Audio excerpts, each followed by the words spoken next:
Utah's most accurate forecast with Alana Brophy. Weather rates certified 11 years in a row.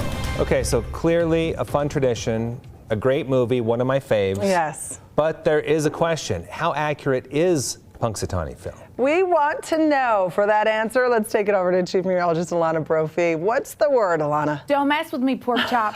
That's the word. Okay, this is where we start. I like Phil. I'm just going to start it out there, folks. I like Phil. But we're waking someone up from underground. We're pulling up. Who's nice in the morning? I'm not. Emily, I bet you are. You're kind. Glenn, how are you in the morning? Yeah.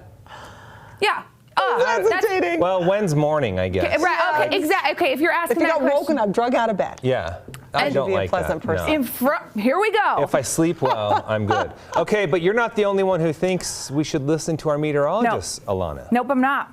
Nope, that's right. PETA tweeted me today because I was like, I have an idea. You should watch ABC4 for your weather because Phil's not that accurate. Ladies and gentlemen, you see the tweet right there. He has no idea what's happening. Hey, listen, I don't when I'm woken up either, but look at the stats here. I've got to show you this. He's only right about roughly 40% of the time. 40% of the time, and he says, more winter. I don't want to complain. I'd love more winter because we need the moisture. In the last record-keeping years, 20 years he didn't see a shadow, 106 he did, and 10 years no record. That's only 40% of the time. Now, if you want an early spring, NOAA is saying there's about a 50-50 chance. What am I saying? I'm saying you should listen to the meteorologist. I like Phil. He bit someone 7 years ago, little cranky.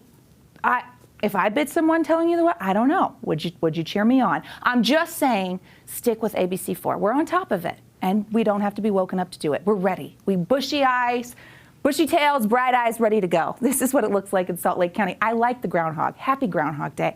Just not my guy. I like accuracy. We've got haze and smog. You can't even see the valley. We are sitting with unhealthy air in Salt Lake County, and into tomorrow it stays that way for the Wasatch Front. Look at Red and Logan, Cache Valley really socked in, cold air on the valley floor, elevated particulate matter. Box Elder County is part of that. Eastern Utah also dealing with really cold temperatures, but on top of that, we're watching that pollution really stack up. Temperatures along the Wasatch Front are freezing in Salt Lake, and as we get through the next several hours, we get the 20s, the haze holds on. We're going to keep battling bad air but clear skies until some clouds start to roll in. We get a weak disturbance for the end of the work week. It's not going to bring moisture, but it is going to bring increasing cloud cover for tonight as the ridge of high pressure will eventually shift to the east. Not happening right away, though.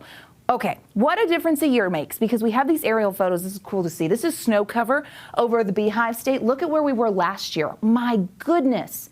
It's great to have a wonderful year, and that picture is worth 1,000 words. We need it. Okay, newest drought numbers are out. We've stayed status quo from where we were last week. We do have 19% of Utah in the red, the central portion of the state, portions of the West Desert.